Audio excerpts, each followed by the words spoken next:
Okay, so can you tell us your name? My name is Claire. I live in London. I'm originally from South Africa.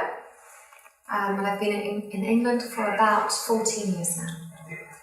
And is this story about you or a child or? I've got a bit of both to mention. It originated with my experience. I used to work in the medical field. I started as a medical rep. So I know a little bit of the inside story about how these drugs are sold to GPs, to pharmacists. I know what goes on in terms of really trying to convince the doctors to get them to prescribe your drug. It's all about bonusing and targeting, and when they stopped allowing us to take doctors on fancy holidays and buying them expensive dinners and all sorts of jazz, and then it just became, well, how do we make this more professional? How can we bribe them in a professional way? It was, what do you need for your practice? What medical books can we buy? And what education do you need for your staff? And I'm still very blessed that I was very fortunate. I ended up working for some very, very good companies, and I do feel like I made a grand impact with a lot of people. I worked specifically in the pain franchise, so it was a big passion of mine to bring quality of life to people. But I do also know, Who did you work for? I worked for Janssen Seelag in South Africa. I worked for NAP Pharmaceuticals over here, and then I worked for a surgical company, which wasn't selling drugs, but then working with bone graft. So I was very lucky to work with some very good companies. But then, of course, you have lots of friends who are also reps, and we all had boots full of drugs, and we were all like sharing drugs with each other. This is just hard work. We were taken on conference, 2-3 times a year, sometimes more than that. Always put in the best hotels, wine and dine, fancy dinners. And the majority of that time is spent teaching us about the new research that's out there. And you just know when you're working with drugs, if you can get anything that's better than placebo, you're doing really well. And if placebo is as high as 50-52%, you have to have your drug performing better than that. And very often it doesn't. And very often, if you're seeing successful results, it's not much higher than that. You'll never get like hugely massive statistical effectiveness, 90%. You just never hear of it. So for me, when I hear studies done showing that the MMR is 90% effective, for me it just rings bells, because that's very hard to prove. It's virtually impossible. Anyhow, working in the medical industry, you get to meet some amazing people as well, but I guess that this email came through at one point, and it was an email to say that we all had to get the hepatitis B vaccine. At that point, I had no clue about the dangers of vaccines. Could literally blow me over with a feather for telling me, or even trying to convince me, that any vaccine was damaging. I trusted, still do for many of them. But even that, the question of me having to get a vaccine for something that I was not vulnerable to at all was a little bit odd. And so when we did question it and say, why would I need a hepatitis B vaccine? It was like, well, you're working around blood. No, I'm nowhere near blood. I'm not having promiscuous sex with my doctors. We're not sharing drug needles. There's no way I'm going to get hepatitis B. Well, that's the order.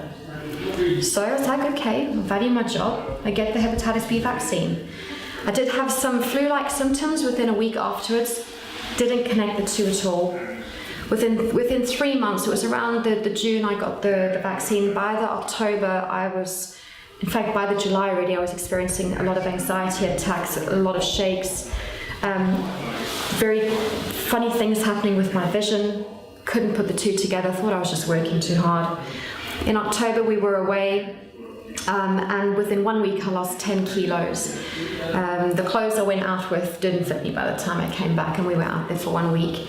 My GP actually phoned me to say that I was very, very sick. I'd had some blood tests done. They phoned me with the results.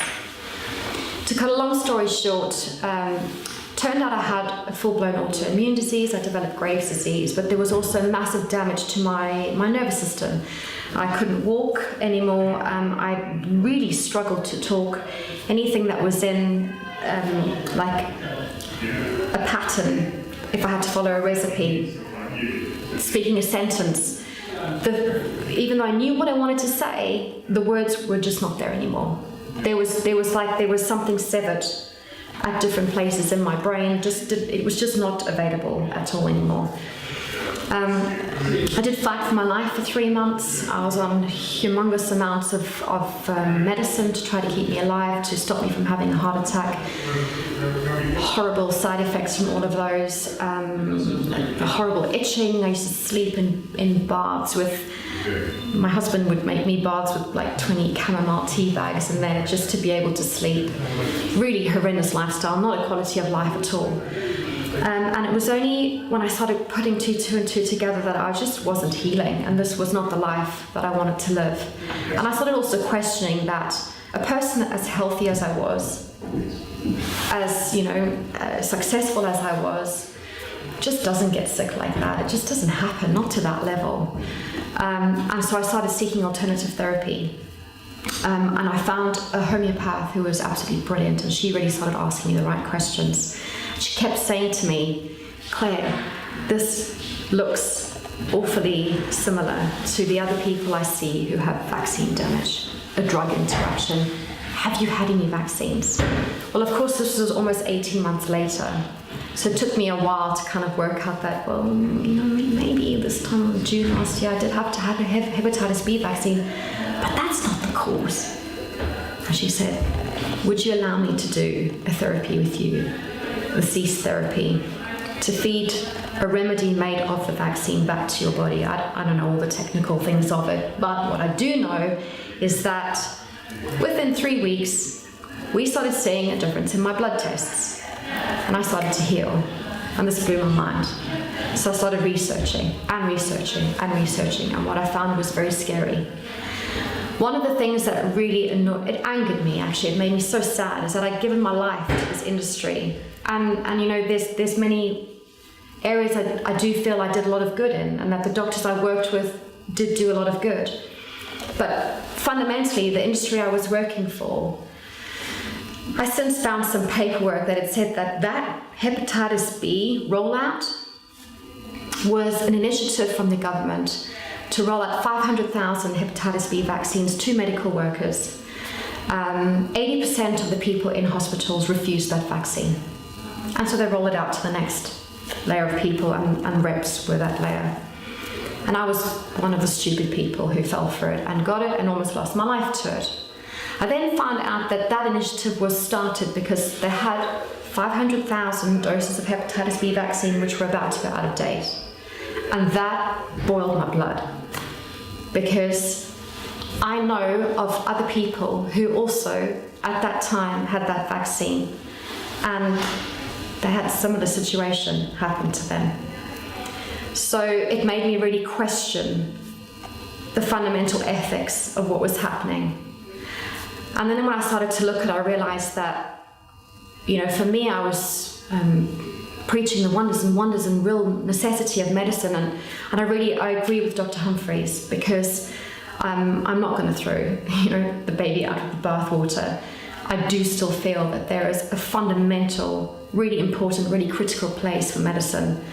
But I do feel that there is this expectation that's been set upon that medicine can heal your every whim, your every woe, and that has made specifically Western civilization really dependent on something that cannot do that for you, and has also, and more importantly, made people believe that they're not responsible for their health anymore. And when you feel you're not responsible for your health anymore, what hope is left for there? You're going to live a life dependent on drugs and victim to a system that's keeping you sick. And that's when I realized I couldn't work for the system anymore. What do you do now? I run my own business. We run a health club, a very beautiful health club. I've very much delved into a natural world a world promoting very clean, organic foods as far as you possibly can. So you've gone from the dark side to the light. You could call it that, And probably. do you have children? I do. And how old are they?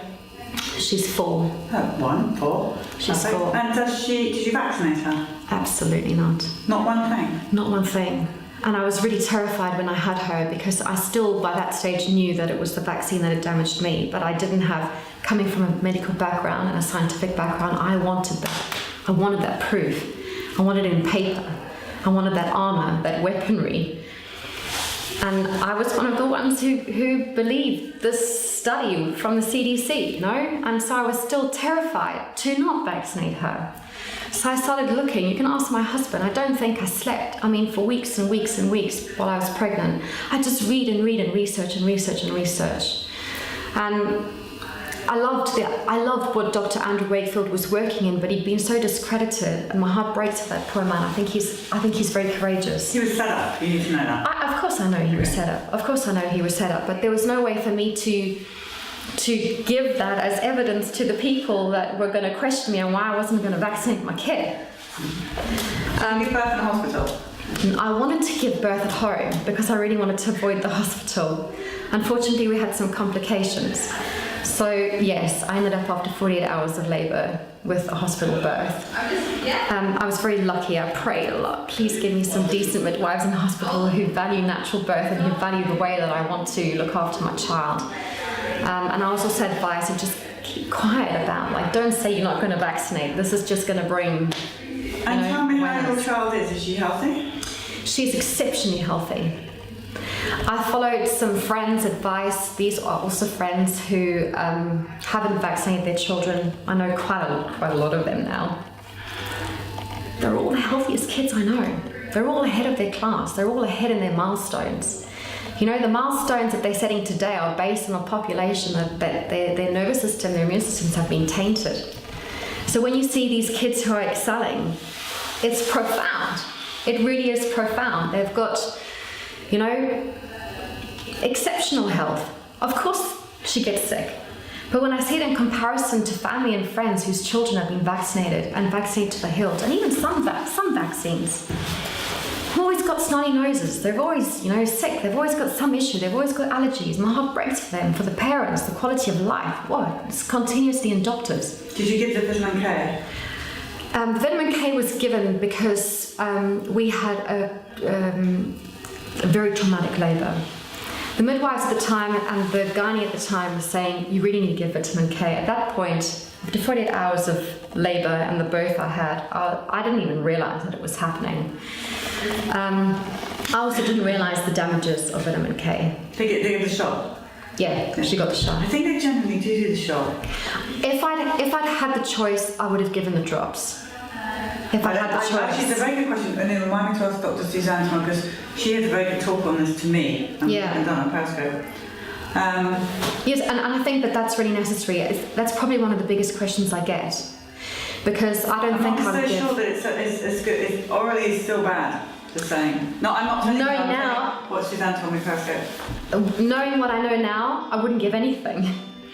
But knowing what I did then 4 years ago, if I'd had the option, I would have given her the shots. Okay. She's absolutely fine. I do know that, I didn't know this at the time, I only found out afterwards that the vitamin K shot is like 22,000 times the amount of synthetic vitamin K that they're ever meant to get. It's also got alcohol in it, it's going to attack their liver.